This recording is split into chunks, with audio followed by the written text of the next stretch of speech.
এইবাৰ মই মঞ্চলৈ আমন্ত্ৰণ জনাইছোঁ সদৌ অসম ৰাভা ছাত্ৰ সন্থাৰ সভাপতি ৰমেন সিং ৰাভা ডাঙৰীয়াক। ৰাভা ডাঙৰীয়া, আপোনাক এই অনুষ্ঠানলৈ মই আদৰণি জনাইছোঁ।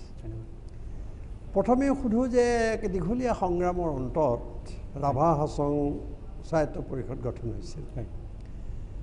এতিয়া জনসাধাৰণৰ আশা আকাংক্ষা পূৰণ কৰাৰ স্বাৰ্থতে এইবোৰ গঠন কৰা হয়, কিন্তু তাৰপিছত আমাৰ এটা বৰ দুৰ্ভাগ্যজনক পৰিস্থিতিৰ সৃষ্টি হয়। সেই বিষয়ে আপুনি অৱগত নিশ্চয়।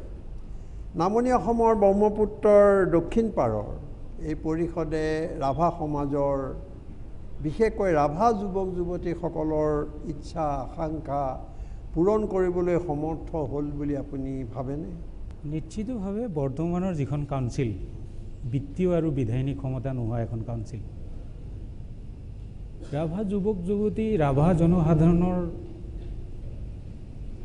ই আশা পূৰণ কৰিব পাৰিব আজিৰ তাৰিখত, মই সেইটো বিশ্বাস নকৰোঁ। কিন্তু যোৱা 5টা বছৰে আমি যথেষ্ট পৰীক্ষামূলকভাৱে কাম কৰিছোঁ। সেই কামখিনি নিশ্চয় স্বাধীনতাৰ 70টা বছৰে নোহোৱা কামখিনি ৰাভা হাছং অঞ্চলত কিন্তু ৰাইজে যিখিনি কাম হ'ব লাগিছিল 70টা বছৰৰ ভিতৰত, সেই কামখিনি কিন্তু কিছু পৰিমাণে ৰাইজে দেখিছে, ৰাইজে দেখিছে। তাৰমানে কাউন্সিলৰ জৰিয়তে দেখিছে, কিছু কাম দেখিছে। কি কি হৈছে? বিভিন্ন জাতি জনগোষ্ঠীক যিবিলাক সৰু সৰু অভাৱ মানে সম্প্ৰদায় হিচাপে তেনেকুৱা সৰু সৰু অভাৱবিলাকক আমি পূৰণ কৰিবৰ কাৰণে চেষ্টা কৰিছোঁ। আপুনি কি ক'ব খোজে? এইটো আপোনাৰ তেওঁলোকক আপুনি নম্বৰ দিব খোজে নেকি? নম্বৰ ঠিক নহয়, মানে এইটো ক'বলৈকে বেয়া লাগিব, শুনিবলৈকে নিশ্চয়। মানে ঘাঁহ এটাত মলম দিলে যেনেকৈ এইটো লাহে লাহে ভাল হ'বলৈকে ধৰে, তেনেকুৱা নিচিনা এইটো লাহে লাহে। তো আপুনি এতিয়া কি বিচাৰিব? নিৰ্বাচন আহিছে, যুৱক যুৱতীসকলৰ বহুত আশা আছে, বা যিবোৰ দেখি আছে ৰাজনীতিৰ নামত ঘটনা, সেইবিলাককো হতাশ কৰিছে আমাক। প্ৰতিটো বিষয়ত আমি আন্দোলন কৰিব লাগে, দিল্লীয়ে আমাৰ কথা নুশুনে, গৈ নাপায়গৈ। ৰাইজৰ প্ৰতিনিধিসকলে যিবোৰ ব্যৱহাৰ কৰিছে তাতো আমি হতাশ হৈছোঁ, ক্ষুণ্ণ হৈছোঁ। আপুনি কি ক'ব এগৰাকী সচেতন যুৱ নেতা হিচাপে? এতিয়া অসমৰ প্ৰেক্ষাপটত যদি কথাখিনি ক'বলগীয়া হয়, অসমৰ যিখিনি শেহতীয়া পৰিস্থিতি, সেই পৰিস্থিতিৰ কাৰণে ৰাইজ সঁচাকৈ অসমৰ ৰাইজ বিপাঙত পৰিব। মই যিটো দেখিছোঁ এইকাৰণে বিপাঙত পৰিব, অসমৰ পৰিস্থিতিৰ কথাও জানে, অসমৰ সকলো ঠাইৰ পৰিৱেশো একে নহয়, পৰিস্থিতিও একে নহয়। এতিয়া গোৱালপাৰা জিলাৰ পৰিৱেশ আৰু ডিব্ৰুগড় গোলাঘাটৰ পৰিৱেশটো নিশ্চয় একে নহয়। আৰু মই ভাবোঁ সেই পৰিৱেশ আৰু পৰিস্থিতিৰ ওপৰত দৃষ্টি ৰাখি পেলাই অসমৰ ৰাইজে অনিচ্ছা সত্ত্বেও কিছু সিদ্ধান্ত ল'বলগীয়া হ'ব অসমৰ ৰাইজে। মই তেনেকুৱা এক পৰিৱেশ অসমত দেখিছোঁ। অনিচ্ছা সত্ত্বেও বুলি কি বুজাব খুজিছে? অনিচ্ছা সত্ত্বেও তাৰমানে এইটোকে দেখিছোঁ, 15 বছৰ অসমত কংগ্ৰেছে শাসন কৰিছে। সেই কথাখিনিও নিশ্চয় মনত ৰাখিব। এটা চামে অসমৰ ভোটাৰবিলাকক যদি ভাগ ভাগ কৰি লোৱা হয়, এটা বয়সীয়া চামটোৱে সেই কথাখিনি চিন্তা চৰ্চা কৰিব। তাৰোপৰি কিছুমানো ৰাজনৈতিকভাৱে গঢ়া থাকে, তেওঁলোকে তেনেকৈ চিন্তা কৰিব। কিন্তু নতুন যিখিনি চাম, প্ৰথমবাৰ ভোট দিব, যি ছেকেণ্ড টাইম ভোট দিব, তেওঁলোকৰ চিন্তা চৰ্চা কিন্তু মানে যি ইতিহাসৰ পাত মেলি পেলাই চিন্তা চৰ্চা কৰে, তেখেতসকলৰ লগত নিশ্চয় নিমিলিব। ধৰক এতিয়া সৰ্বভাৰতীয় পৰ্যায়ত 4 বছৰত দেখিলে আপোনালোকৰ সমস্যা সমাধানৰ ক্ষেত্ৰত কি হ'ল, ইয়াত দেখিলে 3 বছৰত বা 2.5 বছৰ, 3 বছৰত কি হ'ল, তাত 5 বছৰত কি হ'ল। তো এই গোটেই কথাবিলাকৰ ক্ষেত্ৰত আপোনালোকৰ যুৱ প্ৰজন্মলৈ বা ৰাইজলৈ আপোনাৰ কৈছে যে পৰিস্থিতি বেলেগ বেলেগ। তা আপোনাৰ অঞ্চলটো, আপোনাৰ লোকসভা সমষ্টি কি ক'ত পৰে? গোৱালপাৰা, আধা গুৱাহাটী, আধা ধুবুৰী।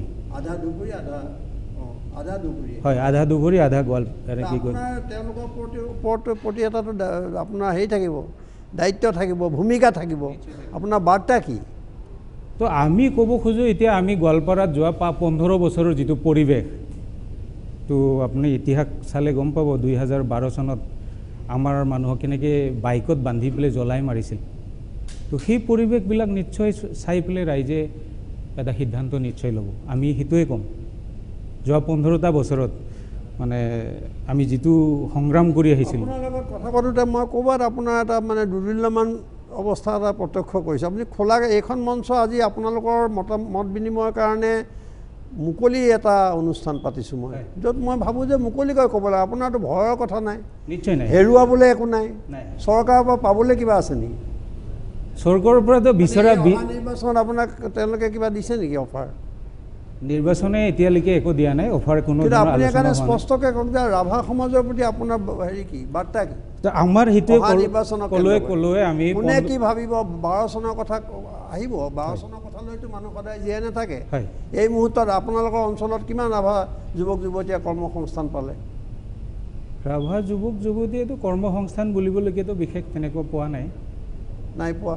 বিশেষভাৱে তেনেকৈ পোৱা নাই টেটত যি পাইছে সেইটোৱে পাইছে আৰু কেব আপোনালোকে কেবৰ বিৰোধিতা কৰিছিলে কেবটো বিৰোধিতা কৰিছোঁ আকৌ তেওঁলোকে কেব আনিম বুলি কৈছে কেবটো আনিম বুলি কৈছে তেখেতসকলে অসমৰ তৈল ক্ষেত্ৰ এইবিলাক চব ব্যক্তিগতকৰণ হৈছে এইবোৰ চিন্তা কৰিছে নাই আপোনালোকে নিশ্চয় চিন্তা কৰিছোঁ তৈল ক্ষেত্ৰ দি দিছে এয়াৰপৰ্ট দি দিছে এই গোটেই কথাবিলাকত যুৱ প্ৰজন্মৰ এটাতো বিশেষ ভূমিকা থাকিব নিশ্চয় থাকিব কাৰণ আপোনালোক সচেতনতাৰ ফালৰ পৰা আপোনালোক আগবঢ়া হয় বৃদ্ধসকলক আপোনালোকেতো ক'ব লাগিব হয় নে আপোনালোকৰো বিশ্বাসযোগ্যতা নাই নেকি এই অঞ্চলবোৰত বিশ্বাসযোগ্যতা নিশ্চয় আছে বিশ্বাসযোগ্যতা নিশ্চয় আছে এতিয়া আপোনালোকৰ বক্তব্য কি হ'ব কাক যেনেকৈ আগৰ ইয়াত অংশগ্ৰহণকাৰীসকলে খুব স্পষ্ট কথা কৈছে হয় আপোনালোকক সুধিছোঁ যে আপোনালোকে অহা নিৰ্বাচনত কি কৰিব লাগিব ৰাইজে খুব স্পষ্টকৈ কওক আমাৰ কথাটো মই স্পষ্টকৈ কাৰণ আপোনালোকৰ স্বায়ত্ব পৰিষদখন কিন্তু বিজেপিৰ লগত আছে বিজেপিৰ লগত আছে যেতিয়া যি চৰকাৰ আহে তেওঁলোক তাৰ লগতে থাকে সেইটো হয়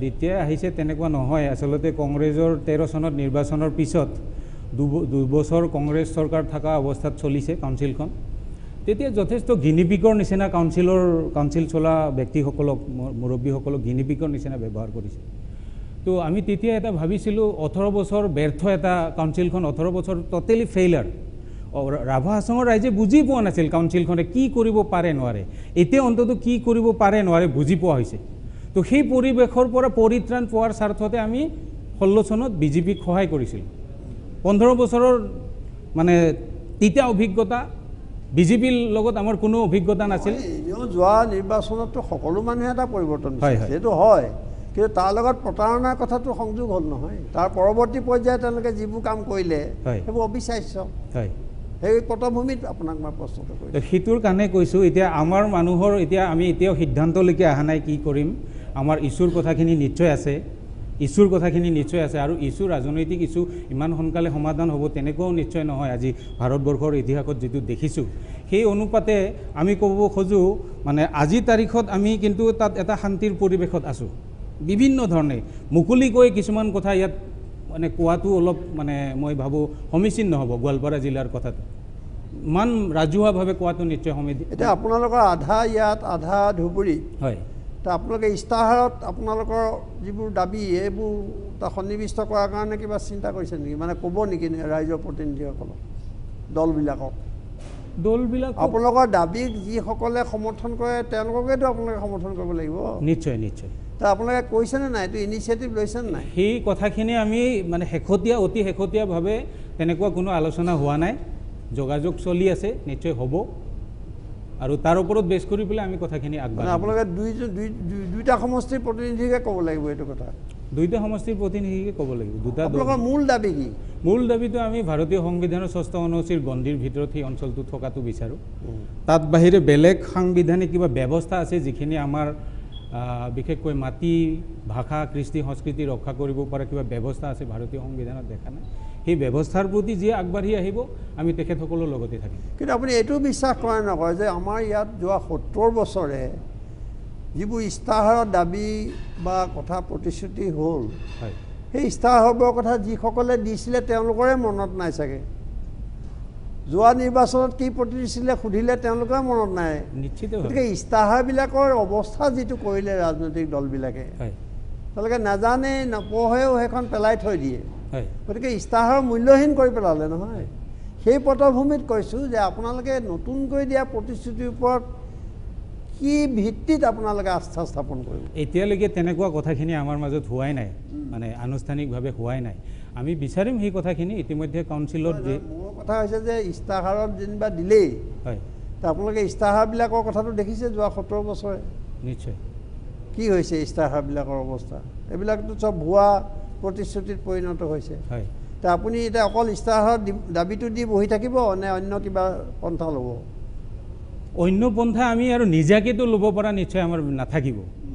তো আমি মানে জনসাধাৰণে যেনেকৈ চিন্তা চৰ্চাবিলাক কৰে আমাৰো নিশ্চয় এটা চিন্তা থাকিব আৰু ৰাইজক ক'বৰ কাৰণে কিবা এটাতো দেখুৱাব, যিটো মানে ইস্তাহাৰত থাকে তাকেই ক'ব লাগিব, বেলেগতো লুকাই ৰখা দেশৰ পৰিস্থিতি আৰু বিশেষভাৱে অসমৰ পৰিস্থিতি, হয়, তাৰ পটভূমিত আপুনি অসমৰ ভোটাৰৰ প্ৰতি আপোনাৰ এগৰাকী যুৱ নেতা হিচাপে কি আহ্বান হ'ব?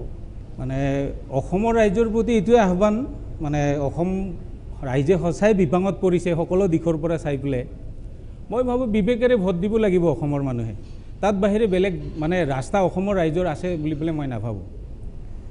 বিবেকেৰে ভোট দিব লাগিব আৰু সকলো ঠাইত হয়তো সিদ্ধান্তবিলাকো বেলেগ বেলেগ হ'ব আৰু মানে অসমত মানে সামগ্ৰিকভাৱে কোনো ৰাজনৈতিক দলৰ বিশেষ কিবা ভাল লগা ৰিজাল্ট আহিব সেইটোও মই মানে দেখা নাই আজিৰ তাৰিখত। এতিয়া মই দৰ্শকৰ ওচৰলৈ যাম, কাৰোবাৰ যদি কিবা প্ৰশ্ন আছে। নমস্কাৰ, মই অনামিকা কলিতা, নৰ্থ ইষ্ট ডিবেটৰ এছ'চিয়েশ্যন।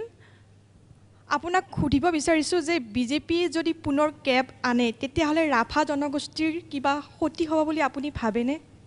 ৰাভা জনগোষ্ঠীৰ কেব আনিলে সঁচাকৈ যদি তেখেতসকলে আমাৰ মানে প্ৰশ্ন আমাৰ এটা, আমিও নিজেও কনফিউজ, এইকাৰণে কনফিউজ, তেখেতসকলে বাংলাদেশী হিন্দুক আনি সংস্থাপন কৰিব।